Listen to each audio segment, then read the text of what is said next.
these sightings. I do believe that our Air Force pilots have seen some serious stuff up there. As any pilot, they're right up there. Yeah, can you imagine that? Because, I used to know one of the vice presidents at Republic Airlines when they used to fly years ago. They're no longer with us. They're the ones, an economic downturn of the 80s, went bye-bye. But I got to know the guy, and I don't know what division he was in, but I know he was a vice president. I got to know the guy well because of the type of business I was in at the time.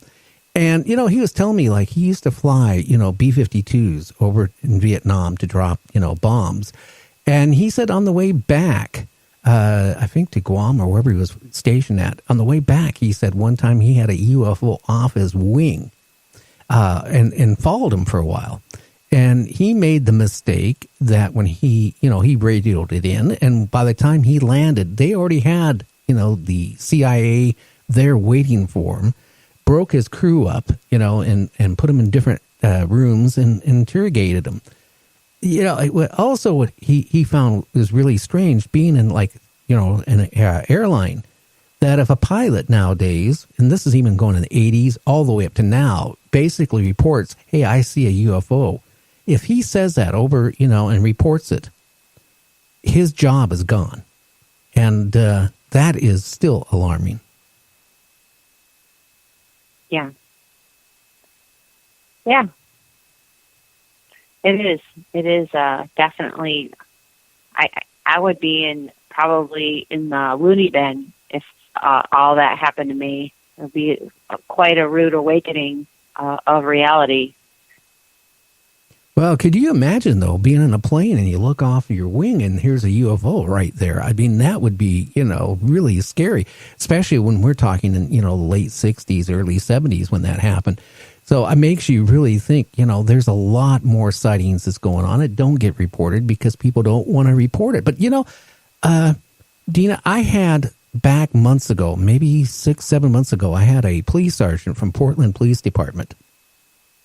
Last summer, he was down in Tillamook, Oregon. He was camping in that area with his wife and his kids.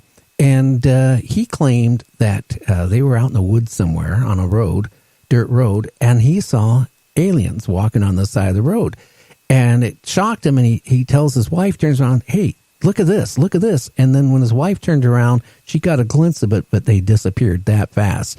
Now, Peter Davenport, the following week, has a couple reports coming in that people were seeing last summer aliens in wooded areas. I don't know what's going on, but even Peter Davenport said that he was starting to get more sightings of not just UFOs, and that is way up, but reporting of alien contact on the ground.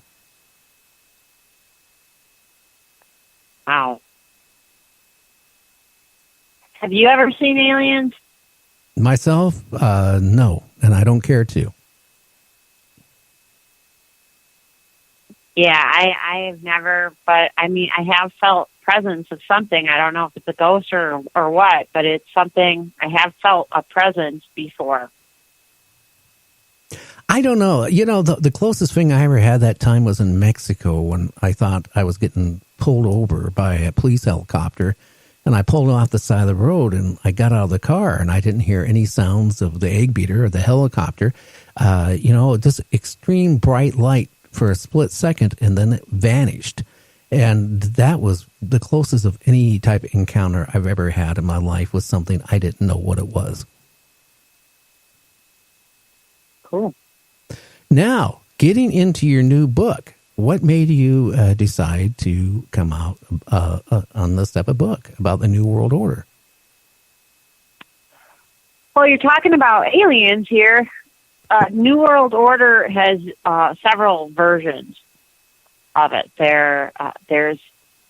I'm sure all of your listeners already know, New World Order is about a certain group of people called the Inner Circle, who take over the world. And who that inner circle is, well, that's where the theories come in. And some people believe that the inner circle are Illuminati members who have contacted aliens and have made deals with them in order to take over the world and be on the aliens' good side for when they begin their rule. That's one version. That's not really the version that I'm sold on, but that's definitely a version. Another version is that Freemasons are going to take over the world. Another version is the Illuminati. I don't know about all of that, but another version, believe it or not, is very anti-Semitic. It must be some kind of spin-off of Hitler's Germany post-World War II. But the version that I believe in, and you can, take it for what it's worth, is rooted in the Bible, in biblical prophecy of the end of days. And if your listeners are not familiar with the way the prophecy is written, before Jesus returns, the Antichrist takes over the world through a one-world government, and he and his minions have rule for 7 years in the Great Tribulation. And that is the version that I believe as a Christian. Now, I guess maybe I'm not a conventional Christian because my mind is certainly open to aliens and the paranormal big time. So you can kind of see where I'm coming from in my writing. But I did a lot of research, especially on the UN, because the UN is where I think it is the skeleton of how this new world order is going to roll out when the SHTF, I don't know if your listeners know what that means, but the SHIT hits the fan.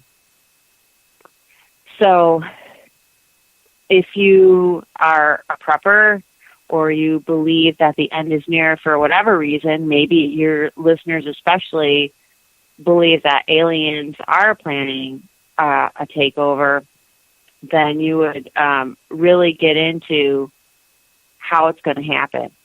And the book, of course, is an entertaining story. It's also a prediction. It's my prediction of how it will roll out.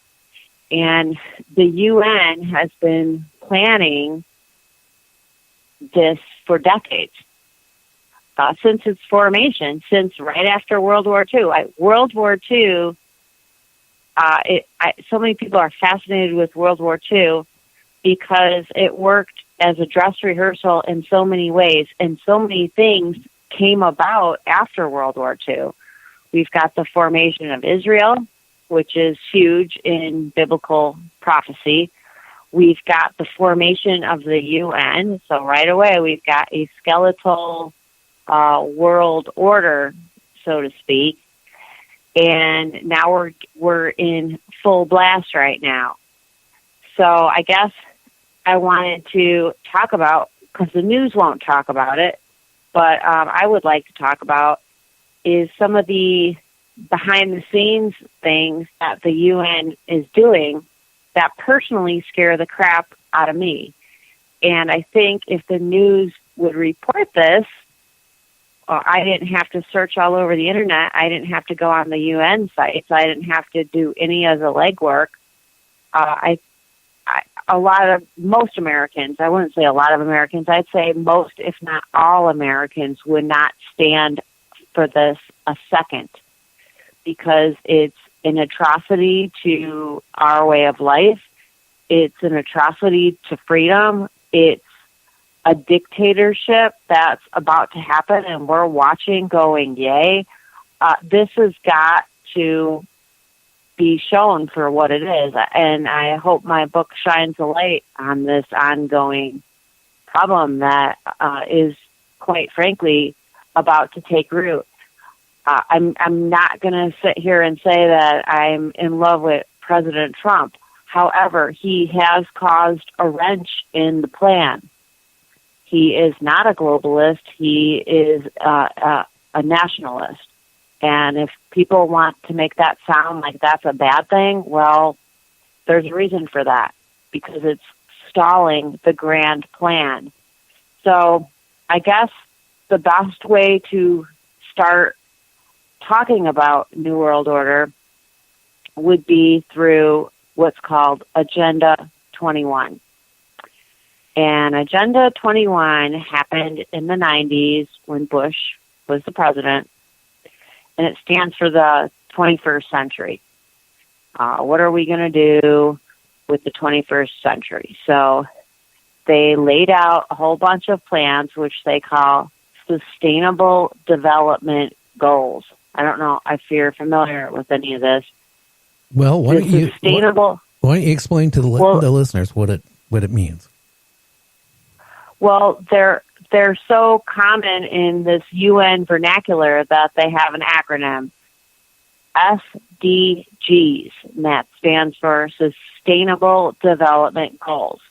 And they got together in the 90s when old man Bush was president, and they talked about how we're going to stay a planet. And it sounds all so, we are the world and peace and love and all that.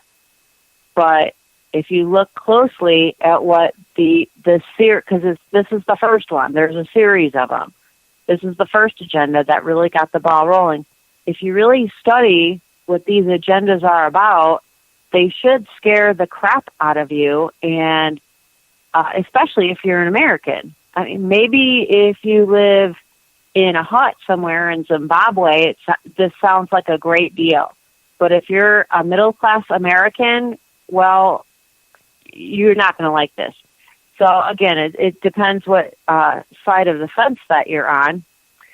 They call this Agenda 21 the New Universal Calendar, which that, to me, is kind of a scary nickname right there, the New Universal Calendar. That is. Well,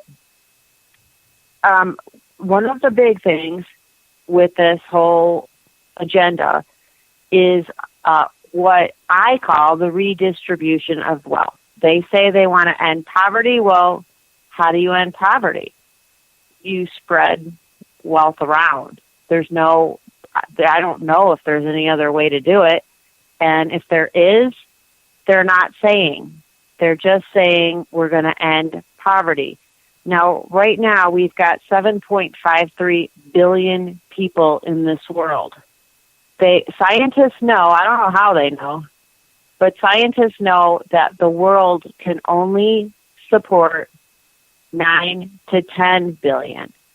So if we keep going, per mathematicians and economists, based on the Malthusian theory, we will reach that 9-10 million number by 2050. So our world cannot grow enough, cannot raise enough livestock, none of it. So this whole entire plan does have its merits. What do I think is going to happen? I think that the have-nots, the people who are on worthless land, who aren't contributing, well, there's going to be a war and they're going to get wiped out. That's what I think. I hope to God that I'm wrong, but population control is based on a lot of phony wars. So this Agenda 21 sets the stage for what's called now Agenda 2030. And that's when it really starts rolling. That one was written in 2015. Obama was big time behind this. He never took this agenda to Congress, so it's not ratified. It's certainly not the law of the land of America. But it is, all of the UN members have agreed to plan their countries not based on what their countries need, but what Agenda 2030 needs